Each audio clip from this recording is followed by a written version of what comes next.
자, 오늘 하고 이제 다음 주까지 한 번 더 공부하게 되면 아마 신약도 이제 끝나게 될 것 같고요. 그 이후부터는 이제 바로 제가 책을 한 권씩 다니엘서부터 우리가 공부해야 될 책을 한 권씩 집중적으로 좀 들어가 보도록 하겠습니다.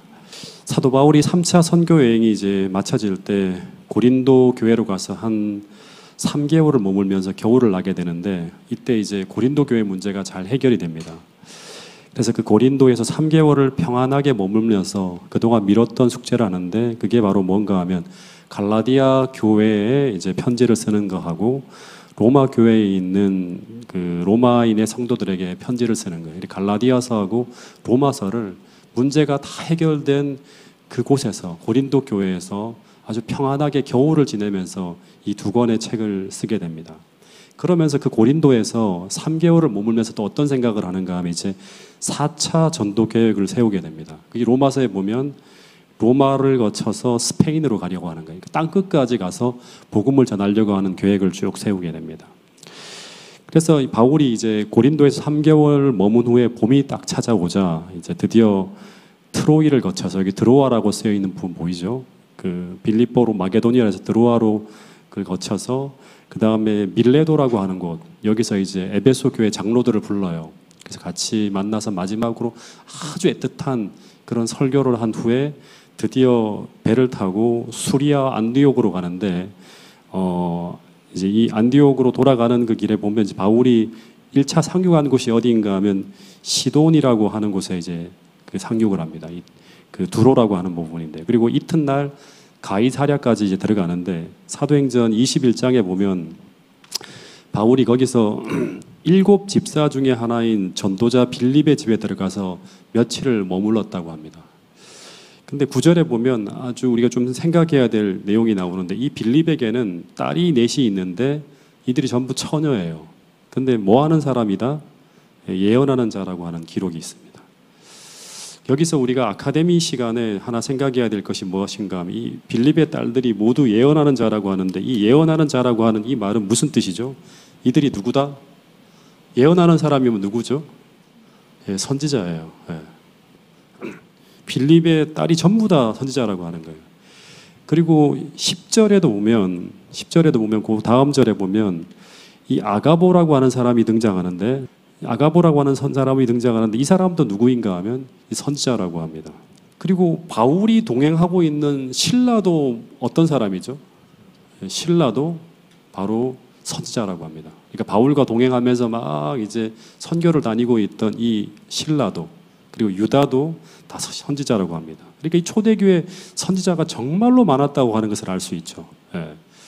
근데 이거를 생각하면서 한둘이 아니에요. 곳곳에 선지자들이 있어요. 근데 요엘서 2장 28절 29절에 보면 이제 요걸 한번 성경절 읽어볼까요? 이 성경절은 시작.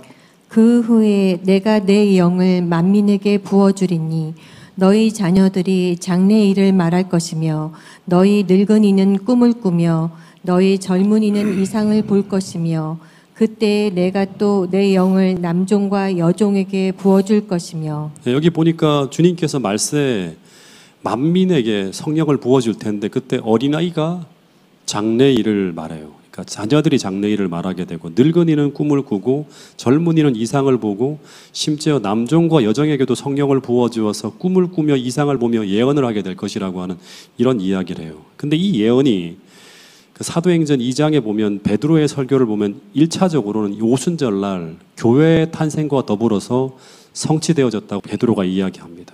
그래서 이 예언의 성취로 실제로 초기 교회 당시 교회 내에는 이 예언의 은사를 받은 수많은 선지자들이 무수히 등장합니다. 그래서 이런 것들을 기초해서 에베소 4장 11절 12절에 보면 사도 바울이 초기 교회가 세워질 때 그 교회엔 하나님이 주시는 여러 직분이 있는데, 사도, 목사, 복음 전하는 자 등 여러 직분이 있는데 그 중에 예언의 은사를 받은 선지자가 존재할 것을 이야기하고 있어요. 어떤 사람은 선지자로라고 해요. 근데 이 이런 은사를 허락하신 목적이 뭔가 하면 그 다음 부분에 보면 성도들을 온전하게 하고 교회를 온전하게 세우기 위해서 그렇게 한다고 합니다. 그 다음 구절에 보면 그리스도인들로 하여금 장성한 분량으로까지 성도들이 성장하는 걸 돕기 위해서 이런 직분을 허락하셨다고 하는 거예요. 그래서 이 초기 교회 당시에 수많은 선지자들이 있는데 계시록 2장 20절에 보면 두아디라 교회라고 하는 교회에 보면 자칭 선지자라고 하는 거짓 선지자 이세벨을 이 교회가 용납하면서 어려움을 겪는 이야기가 나와요. 그래서 초기 교회 이후에 거짓 선지자들도 등장하고 있지만 성경에 분명히 처음 교회가 세워질 당시에 선지자가 있을 것이라고 말하고 있고 실제 초기 교회 당시 선지자들이 있었다고 하는 거예요. 계속 말씀을 전했다고 하는 걸 볼 수 있습니다. 그리고 바울은 무슨 이야기까지 하고 있는가 하면 고린도 교회에 14장 1절하고 39절 40절에 보면 성도들에게 뭐라고 하는가 하면 신령한 것을 사모하되 특별히 뭐 하라고 하라? 예언을 하려고 하라고 합니다. 다시 말해서 예언의 은사를 사모하라고 하는 거예요. 39절 40절에도 보면 내 형제들아 예언하기를 사모하며 라고 얘기하고 있어요. 그러니까 초기 교회 성도들은 방언의 은사만큼 이 예언의 은사를 다 갈망했다고 하는 걸 볼 수 있죠. 그래서 신약 시대에는 선지자가 없고 침례 요한이 마지막 선지자라고 하는 것은 성경 어디에도 근거하지 않은 거예요. 재림교회에서는 엘렌 화이트를 어떻게 보는가 하면 성경 말씀을 통해서 검증한 후에 이 시대에 하나님께서 이 교회를 온전하게 하고 이 마지막 시대에 바른 진리로 인도하기 위해 세운 선지자라고 우리는 믿고 있습니다. 더하여서 앞으로 역사의 마지막에 늦은 비 성령이 역사하면 저는 이 요엘서의 예언대로 초기 교회처럼 수많은 사람들이 등장해서 이 시대에 주신 이 진리의 말씀을 통해서 세상을 향해서 우리가 맡은 빛을 통해서 세상이 앞으로 벌어질 일들에 대한 말씀을 가지고 예언하는 일이 벌어질 것이라고 저는 믿고 있습니다. 그래서 특별히 우리는 예언을 연구해야 될 것이고요. 특별히 성령의 분별력을 통해서 이 거짓 선지자와 참 선지자를 구분해낼 수 있는 영적 분별력이 우리 모두에게 있어야 한다고 하는 사실을 꼭 기억할 수 있게 되기를 간절히 바라겠습니다. 그래서 이 사도 바울이 이 전도자 빌립의 집에 들어가서 여러 날을 머물다가 10절에 보면 이 아가보라고 하는 선지자가 와서 이런 기별을 전했다고 합니다. 이 아가보 선지자는 혹시 사도행전을 본 사람은 이제 연구한 분은 알 텐데 이전에도 예언을 한 번 했어요. 사도행전 11장에 보면 이 아가보라고 하는 선지자가 어떤 예언을 했죠? 유대에 큰 기근이 들 거라고 예언을 했어요. 근데 실제로 기근이 들었어요. 21장에 또 이 아가보라고 하는 선지자가 사도 바울이 3차 여행을 마치고 이제 왔을 때 찾아와서 이런 예언을 합니다. 11절에 보면 어떤 예언을 하는가 하면 아가보라고 하는 선지자가 유대로부터 내려와서 바울의 띠를 가져다가 자기 수족을 잡아매고 꽁꽁 묶어요. 그리고 말하기를 성령이 말씀하시되 예루살렘 유대인들이 이같이 이 띠 임자를 결박해서 누구냐 그러면 사도 바울이에요. 결박해서 이방인의 손에 넘겨주리라고 하는 예언을 했다고 합니다. 그래서 이 아가보의 이 예언을 듣자마자 가이사랴 성도들이 바울에게 뭐라고 하는가 하면 막 울면서 뭐라고 하는가 하면 예루살렘으로 올라가지 말라고 막 권했다고 합니다. 근데 바울이 어떤 말을 하는가 하면 나는 주 예수의 이름을 위하여 결박을 당할 뿐 아니라 예루살렘에서 죽는 것도 각오하고 예루살렘을 향해 가고 있다고 하는 그런 이야기를 하고 있습니다. 제가 이제 이 이야기를 쭉 읽으면서 어떤 생각을 했는가 하면 여기에 비춰진 이 바울의 모습이 예수님의 모습과 거의 이제 일치하는 걸 보게 됩니다.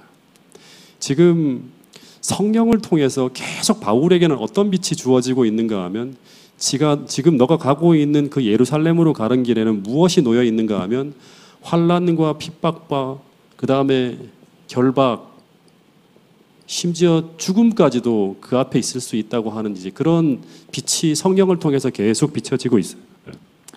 근데도 바울이 어떻게 하는가 하면 그곳을 향해 가는 그 결심을 멈추지 않고 계속 그 길을 향해 걸어갔다고 하는 거예요. 근데 마찬가지로 예수님도 마지막 예루살렘으로 가시는 그 길에 성령을 통해서 계속 어떤 빛이 주어지는가 하면 환난과 박해와 십자가의 죽음이라고 하는 빛이 쏟아지고 있었지만 그러나 주님은 예루살렘을 향하는 그 길을 끝까지 걸어가면서 마침내 그곳에서 어떻게 하는가 하면 하나님의 뜻을 이루는 순교를 하시는 거예요. 근데 예수님과 바울뿐 아니죠. 베드로도 마찬가지로 마지막에 로마로 가는 그 길이 순교의 길이라는 것을 알고 있었고, 그가 주님을 따라가는 그 길의 끝에 십자가에 거꾸로 매달려 죽을 것이라고 하는 것을 이미 오래전부터 알고 있었지만, 이 베드로는 어떻게 합니까? 그 길을 멈추지 않고 끝내 주님을 따라가는 그 길을 포기하지 않았다고 하는 것입니다. 여러분, 마찬가지로 이 마지막 시대를 살아가는 우리도 이런 선교적 정신이 우리 마음에 담겨져야 한다고 하는 사실을 잊지 않게 되기를 간절히 바라겠습니다. 때때로 우리는 주님의 뜻이 아니라 우리의 연약함이 우리로 하여금 하나님의 뜻을 멈추게 하고 바꾸는 일을 벌어지게 만드는 그런 일들이 비일비재하게 벌어질 수도 있습니다. 그러나 마지막 시대, 오늘 우리에게도 주님처럼, 이 바울처럼 이런 믿음이 오늘 우리를 이끌 수 있는 그런 복된 마음을 달라고 주님 앞에 기도할 수 있는 여러분과 저가 될 수 있기를 간절히 바라겠습니다. 바울의 이런 결심과 마음이 담긴 한 성경절이 있는데, 어떻게 보면 이 말씀은 사도 바울의 선교적 인생을 꼴짓고 있는 그런 말씀이라고 할 수 있습니다.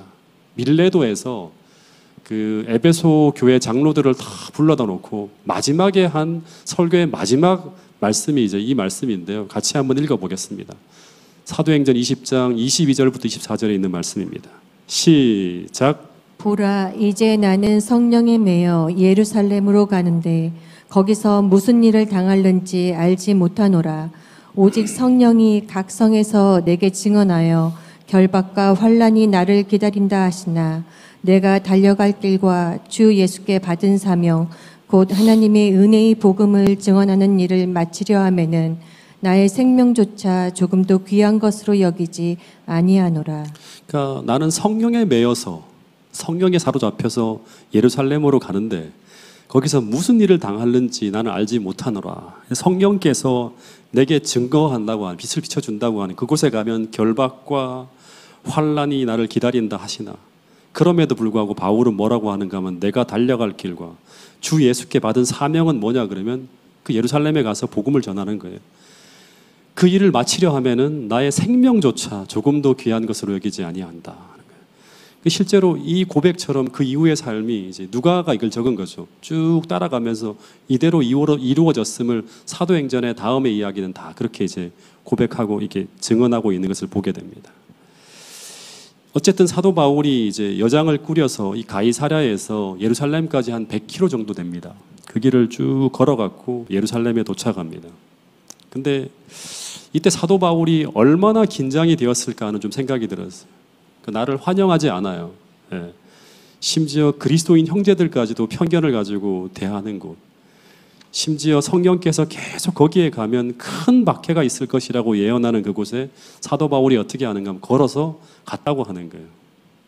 근데 예루살렘에 도착했을 때 바울에게 어떤 일이 벌어집니까? 사도 바울이 선교 보고를 하고 난 다음에 야고보가 여기에는 정말 율법과 그런 계명에 열심을 내는 사람들이 엄청나게 많이 있다고 합니다. 그러면서 이 사람들의 편견을 없애기 위해서 그 4명의 어떤 사람을 내가 보내줄 텐데 그 사람과 더불어서 성전에서 결례를 하라고 합니다. 그래서 성전으로 갔다가 바울을 알아본 한 유대인으로 인해서 붙잡힙니다. 그런 다음에 이 사람이 성전을 더럽혔다고 하면서 성전 밖으로 끌려 나오면서 몰매를 맞아요.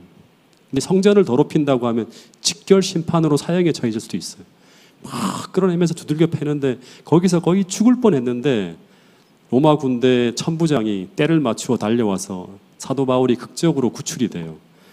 그런 다음에 사도 바울이 안토니오 요새라고 하는 감옥에 갇혀갖고 거기서 2년, 그 다음에 로마에서 2년에서 총 4년 동안 이 복음을 전하며 자유롭게 보냈던 사람이 이제 영어의 몸이 돼서 옥에 갇히게 됩니다. 4년간 이런 시간을 보내게 돼요. 근데 이때 이제 사도행적을 보면 사도 바울이 이런 고민에 빠지게 됩니다. 이제 예수님을 위한 내 사명이 이제 끝난 것인가? 여기서 더 이상 끝난 것인가? 이런 생각을 해요. 그러면서 지금 계속 교회들이 어려움에 처해 있는 것을 생각하면서 사도 바울이 고통과 낙담 중에 막 울면서 기도했다고 하는 그런 내용이 나옵니다. 근데 그 어둠의 시간에 주님께서 기도하는 당신의 종에게 임재하셔서 사도행전 23장 11절에 보면 바울에게 이런 말씀을 하셨는데, 옥에 갇힌 사도 바울을 직접 방문해서 직접 나타나서 계시한 것은 이 다메섹 도상에서 첫 번째 계시 이후에 이때가 두 번째라고 합니다. 그러니까 사도 바울이 가장 힘든 시간에 예수님께서 직접 옥중에 나타나서 증언하는, 직접 말로서 사도 바울에게 이런 이야기를 했다고 합니다. 사도행전 23장 11절 말씀 한번 같이 읽어볼 텐데요. 이 말씀을 들으면서 사도 바울은 엄청난 용기를 얻고 이후 있을 수년 동안의 재판을 감당할 용기를 이때 얻었다고 합니다. 같이 한번 읽어보겠습니다. 시작. 그날 밤에 주께서 바울 곁에 서서 이르시되 담대하라. 내가 예루살렘에서 나의 일을 증언한 것 같이 로마에서도 증언하여야 하리라 하시니라. 사도 바울은 이때 이제 예수님도 옥에 갇혀서 이렇게 돌아가시잖아요. 그래서 나도 이 사람들이 어떻게든 나를 죽이려고 하기 때문에 내가 구출되지 못하고 죽을 수 있다고 생각했는데 그날 밤에 주께서 바울 곁에 서서 이르시되 담대하라. 내가 예루살렘에서 나의 일을 증언하는 것 같이 어디에서도 로마로도 가게 될 거라고 하는, 거기서 복음을 전하는 것이 너의 사명이라고 하는 이제 이 이야기를 듣게 되었다고 합니다. 여러분, 우리가 가장 큰 어려움에 처할 때 주님은 그 일을 감당할 가장 밝은 빛을 가지고 찾아오신다고 하는 것을 우리 모두가 잊지 않게 되기를 간절히 바라겠습니다. 요한이 반모섬에 갇혀서 가장 큰 고통 중에 있을 때 주님은 반모로 찾아가서 자신을 계시하여 주셨고, 스데반이 순교할 때 직접 예수님께서 자신을 드러내셨던 것처럼 바울이 옥중에서 당신의 사명을 감당하다 결박되어서 큰 어려움에 낭망하고 있을 때 주님은 그 옥에까지 찾아가서 직접 바울을 만나 주셨다고 하는 것입니다. 여러분, 오늘 우리도 주의 말씀을 따라 살려고 하는 중에 어떤 어려움과 고통을 경험할 때가 있을 것입니다. 그때 바울처럼 간절한 마음으로 주님의 도움과 임재를 갈망하며 하나님 앞에 울면서 통회하고 기도할 때 주님께서는 이 바울이 있는 그 옥중에 임재하셨던 것처럼 여러분이 처한 그곳에 여러분을 위해서도 임재하셔서 가장 큰 용기와 위로를 주실 수 있는 분이 바로 우리 하나님이심을 꼭 믿을 수 있게 되기를 간절히 바라겠습니다. 이 바울이 이제 안토니오 요새에서 총독이 머물고 있는 가이사랴라고 하는 이제 그 감옥까지 이송되어져 옮겨지는데, 거기서 두 명의 총독을 지나갑니다. 그 총독이 첫 번째는 좀 이렇게 교활하고 아주 품성이 안 좋은 벨릭스라고 하는 총독을 만나게 되고, 이 사람이 이제 2년 동안 있는 동안 사도 바울이 이제 돈을 주면 풀어주려고 계속 하는데 사도 바울이 절대 돈을 주지 않고 끝까지 정직하게 이렇게 머물다가 2년을 보내게 돼요. 그러다 2년 후에 이 벨릭스가 이제 로마로 소환되어지면서 그 다음에 오는 총독이 누군가 하면 베스도예요.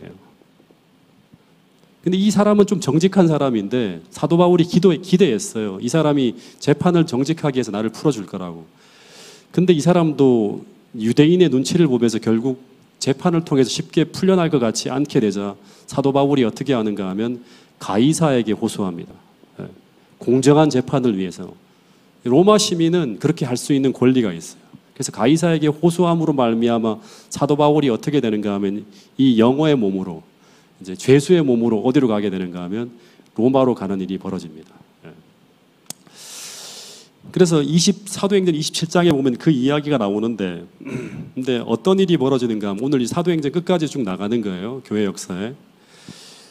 이제 항해를 하면서 쭉 나가는데 항해한 지 얼마 안 돼서 유리굴라라고 하는 광풍이 크게 일어나요. 이 유리굴라라고 하는 광풍이 크게 일어나는데, 그러면서 사람들이 망망대해에서 막 표류하면서 기진맥진해서 모든 것을 포기하고 막 절망하고 있을 때, 그때 사도 바울이 등장해서 이런 말을 했다고 합니다. 어떤 말을 했는가 하면 사도행전에 보면 27장 22절, 28절, 26절에 보면 같이 한번 읽어보겠습니다. 이 이야기를 시작. 내가 너희를 권하노니 이제는 안심하라. 너희 중 아무도 생명에는 아무런 손상이 없겠고 오직 배뿐이리라. 내가 속한 바 곧 내가 섬기는 하나님의 사자가 어젯밤에 내 곁에 서서 말하되 바울아 두려워하지 말라. 내가 가이사 앞에 서야 하겠고 또 하나님께서 너와 함께 항해하는 자를 다 내게 주셨다 하였으니 그러므로 여러분이여 안심하라. 나는 내게 말씀하신 그대로 되리라고 하나님을 믿노라. 그런즉 우리 애가 반드시 한 섬에 걸리리라 하더라.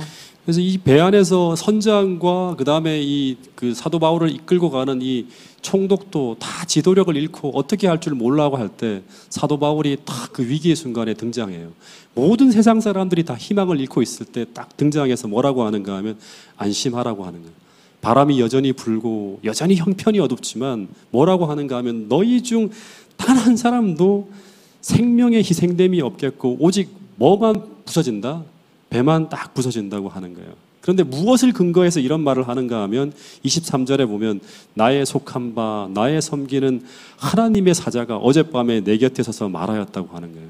그러면서 한마디를 더 하는데 우리가 반드시 한 섬에 걸려서 구조될 것이라고 하는 그런 이제 이야기를 해요. 근데 실제로 어떤 일이 벌어지는가 하면 멜리데 섬에 딱 도착하는데 배만 부서지고 모든 사람들이 안전하게 그 섬에 딱 상륙하는 일이 벌어집니다. 그리고 그 멜리세 섬에 도착해서 이 사도 바울이 어떻게 하는가 하면 그 섬의 그 제일 추장이죠. 이 보블리오라고 하는 사람의 아버지가 열병과 이질에 걸려서 이렇게 죽어가고 있는데 안수해서 치료해요. 그러면서 그 섬 가운데 있는 모든 사람들이 다 고침을 받습니다. 그리고 떠날 때 아주 후한 예로 쓸 것을 대접하고 그 다음에 막 다 배에다 실어주기까지 했다고 하는 그런 기록이 있습니다. 심지어 다른 사람들까지 몰려와서 사도 바울에게 치유를 받고 성경을 배우고 했다는 그런 기록이 있습니다. 그래서 이 섬에서 벌어진 이런 일들은 제가 이렇게 보니까 이전에 루스드라라든가 빌립보라든가 에베소에서 이렇게 있었던 그 동일한 성령의 역사가 여기서도 펼쳐지는 걸 볼 수 있어요. 지금 사도 바울은 어떤 상태죠? 죄수로서 로마에 붙들려 가고 있는 중이었어요. 그러나 그 상황에서도 사도 바울이 예수의 증인으로서 기도하며 살아갈 때 하나님께서는 바울에게 무엇을 부어주시고 성령을 부어주셔서 루스드라라든가 빌립보라든가 에베소에서 벌어진 동일한 성령의 능력으로 선교 사역을 펼치게 하시는 것을 볼 수 있다고 하는 것을 우리는 이 이야기를 통해서 우리는 볼 수 있습니다. 여러분, 우리가 어떤 입장에 놓여 있든지 자유로운 입장에 있든지 매여 있든지 우리가 주님의 증인이요 당신의 선교사임을 잊지 않고 예수의 증인으로 살기로 결심하면서 기도하며 복음을 증거하려고 할 때 하나님은 어떤 상황에 있든지 곡에 있든지 군에 있든지 매여 있든지 자유로운 몸이든지 하나님은 우리를 통해서 역사하시는 분이라고 하는 사실을 잊지 않게 되기를 간절히 바라겠습니다. 어쨌든 이렇게 해서 이제 드디어 어디에 도착하는가 하면 그토록 사도 바울이 가려고 했던 로마에 딱 도착합니다. 3차 선교여행 그 겨울에 이제 결심했던 그 목적이 이제 이루어지는 거예요. 근데 사도 바울은 자유롭게 그 복음을 전하는 그런 사람으로 간 게 아니라 사슬에 매여서 갔다고 하는 거예요. 이때 사도 바울의 마음이 어땠을까요? 사람들이 쭉 지켜보는데 앞에 이제 군인들이 쫙 가는 가운데 결박되어서 이렇게 가는 거예요. 사도 바울이 사도행적에 보면 굉장히 마음이 무거웠다고 합니다. 복음을 전하기 위해서 선교사로 와야 되는데 족쇄를 차고 오명을 쓴 채 이곳에 왔기 때문에 내가 복음을 온전하게 전파할 수 있을까 이런 고민을 하면서 그곳에 왔대요. 근데 실제 도로에 모인 무리들이 사슬에 매여서 이 백발의 노인이 이제 딱 지나갈 때 경멸에 막 눈초리를 보면서 조롱하고 하는 그런 소리가 들려왔다고 합니다. 근데 갑자기 사도행적에 보면 이곳 저곳에서 바울 선생님 하면서 군중 가운데 사람들이 막 뛰어나오는 거예요. 근데 그 사람들이 어떤 사람들이었는가 하면 15절에 보면 사도행전 28장 15절 16절에 보면 읽어볼까요? 이 말씀도요. 시작. 그곳 형제들이 우리 소식을 듣고 아비오 광장과 트레이스 타베르네까지 맞으러 오니 바울이 그들을 보고 하나님께 감사하고 담대한 마음을 얻으니라. 예. 그러니까 이 형제들이 우리의 소식을 듣고 아비오 광장과 트리스 테베르네까지 맞으러 나온 이 사람들을 막 보면서 사도 바울이 하나님께 너무너무 감사하고 담대한 마음을 얻었다고 하는 거예요. 이 사람들이 누구인가 하면 사도 바울이 로마에 도착했다는 소식이 로마에 한 3,000명 정도의 신자들이 있었대요. 신자들에게 전달되어져 이 소식을 듣자마자 로마에서 온 대표자들이 다 이 사람들이 막 바울 선생님 하면서 막 부르는 거예요. 그리고 또 어쩌면 이들은 데살로니가와 빌립보, 고린도, 에베소에서 바울의 기별을 들었던 사람일 수도 있다고 합니다. 근데 이 모습을 보고 사도 바울이 낙담되었던 마음을 추스리고 하나님께 감사하며 담대한 마음을 얻었다고 하는 거예요. 하나님께서 곳곳에서 사도 바울이 용기를 내어서 이곳에서 사역을 할 수 있도록 인간이잖아요. 힘을 주는 일들을 계속 하는 거예요. 그리고 옥에 도착했을 때 사도행전 28장 16절에 보면 우리가 로마에 들어가니 바울에게는 자기를 지키는 한 군인과 함께 따로 있게 허락하더라는 말씀이 있어요. 그러니까 바울은 자신을 지키고 감시하는 군인 한 사람이에요. 딱 한 사람과 함께 손목에 사슬에 묶여 있었다고 합니다. 그러니까 이 사람하고는 24시간 함께 보내야 돼요.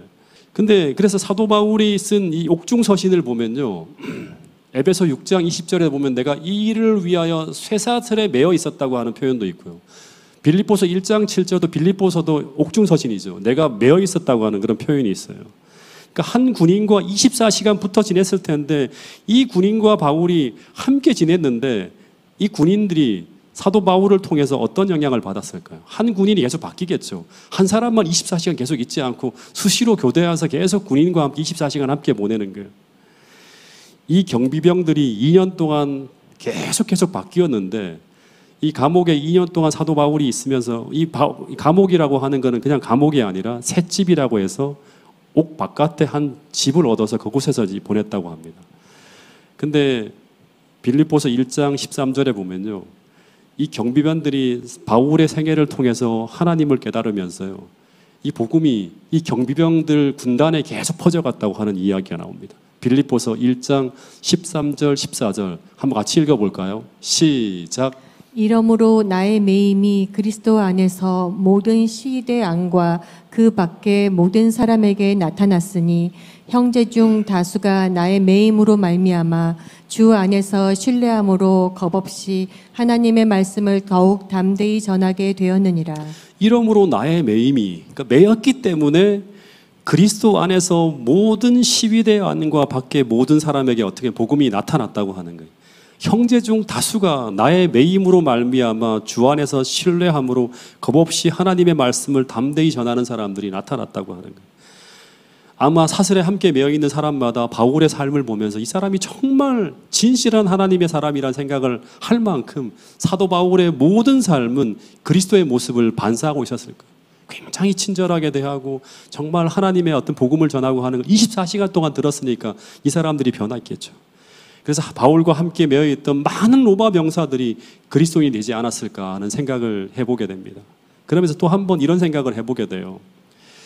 그런데 만약에 어떤 사람이 고재훈이라고 하는 사람과 함께 사도 바울처럼 24시간 매여 있다면 그 사람은 저의 24시간의 저의 삶을 바라보면서 어떤 영향을 받게 될까요? 여러분과 함께 붙어있는 어떤 한 사람이 24시간 동안 여러분의 삶을 지켜본다면 그 사람은 어떤 영향을 받게 될까요? 나의 가족들, 나의 형제들, 나의 식구들, 나의 동료들, 나의 이웃들에게 우리는 어떤 빛을 비추면서 어떤 영향을 미치고 있는지 한번 이 시간 생각해 볼 수 있게 되기를 간절히 바라겠습니다. 여러분, 사도 바울은 그 안에 누가 계시는가 하면 예수 그리스도가 계시는 사람이었어요.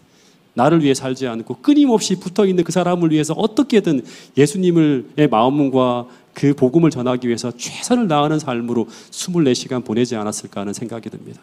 오늘 우리가 사도 바울처럼 그렇게 변화될 수만 있다면 이 교회의 모든 빈자리가 채워지고 수많은 사람들이 주님을 만나기 위해서 이곳에 나오는 놀라운 역사가 펼쳐질 거라고 저는 확신합니다. 그래서 어쨌든 이 사도 바울이 한 병사의 쇠사슬에 매였으나 실제로는 옥이 아니라 다시 말하지만 바깥에 셋집이라고 해서 어떤 하나의 집을 얻어서 자유롭게 생활할 수 있었다고 합니다. 그래서 자유롭게 친구들을 맞이하고 예수님의 사업을 로마에서 어떻게 전개해야 할지 검토하면서 이 로마의 셋집이 아마 로마의 선교 본부로서 그리스도의 사업을 진척시키기 위해서 수고할 수 있는 자유를 얻었다고 합니다. 그래서 이 두 해에 대한 사도행전에 더 이상의 성경적 정보는 없지만 그곳에서 사도 바울이 계속 말했던 것처럼 4권의 편지를 쓰게 돼요. 그 편지가 어떻게 되죠? 에빌골빌이라고 하는 에베소서, 그 다음에 빌립보서, 가장 어떻게 보면 밝은 책이에요. 기쁨, 주 안에서 기뻐하라고 하는 그런 얘기, 주옥 같은 성경자들이 나오는 빌립보서, 또 하나는 빌레몬서, 또 하나는 골로새서. 이 4권의 책이 사도 바울이 그 옥에 갇혀 있음으로 말미암아 그 이후 수많은 사람들에게 축복이 될 수 있는 그런 이 성경이 이 로마라고 하는 곳에서 영호의 몸으로 가서 썼다고 하는 거예요. 예. 그리고 이 2해 동안 사도 바울이 너무나 효과적으로 이제 이 로마에서 이렇게 이제 그 복음을 전하게 되는데, 그래서 사도 바울이 투옥의 끝에쯤 됐을 때 빌립보서 1장 12절에서 이런 고백을 해요. 자, 이 말씀도 같이 한번 읽어보겠습니다. 참 우리가 깊이 생각하게 하는 그런 말씀이에요. 시작. 형제들아, 내가 당한 일이 도리어 복음 전파의 진전이 된 줄을 너희가 알기를 원하노라. 나의 당한 일이 뭐예요? 옥에 갇혀서 4년 동안 보낸 거예요. 근데 형제들아, 내가 당한 일이 도리어 복음 전파의 진전이 된 줄을 너희가 알기를 원하노라. 사도 바울이 옥에 갇혀 있었기 때문에 베스도 총독이나 또는 벨릭스 총독이나 두루실라나 그런 고위 관직이 복음을 받을 수 있는 어떤 기회가 주어지게 되고, 또 이 로마의 감으로 말미암아 수많은 사람들에게도 사도 바울이 복음을 전할 수 있는 더 나은, 더 효과적으로 전할 수 있는 그런 기회가 되었다고 이렇게 고백을 하고 있습니다. 성령께서 함께 하시고 하나님의 뜻이 계시면 우리는 어떤 형편에서도 복음을 증거할 수 있고 복음이 승리하고 교회가 승리하는 모습을 볼 수 있다고 이 성경은 이야기하고 있고, 사도 바울은 자신의 경험을 통해서 이야기하고 있습니다. 특별히 작은 교회를 이끌고 있는 리더들, 또 후반기 사업을 준비하고 있는 우리 모두가 다시 한번 나와 함께 성령께서 계시고 있는지, 하나님의 뜻 가운데 우리가 가고 있는지 한번 점검해 볼 수 있게 되기를 바라고요. 거기에 우리가 헌신하고 있다면 우리는 어떤 형편에서도 복음을 증거하고 복음이 승리하고 교회가 승리하고 우리 가정이 승리하는 아름다운 역사를 볼 수 있다고 오늘 이 성경을 통해서 주님께서는 우리에게 말씀하고 있습니다. 그리고 신약 성경의 교회 역사는, 이 성령의 역사는 끝나지 않고 계속적으로 오늘날에도 현재 진행형임을 잊지 않게 되기를 바라고요. 사도행전의 그 역사가 다시 한번 펼쳐지는 그런 놀라운 역사를 우리 모두가 함께 볼 수 있게 되기를 간절히 바라면서 오늘 이 말씀을 줄이도록 하겠습니다.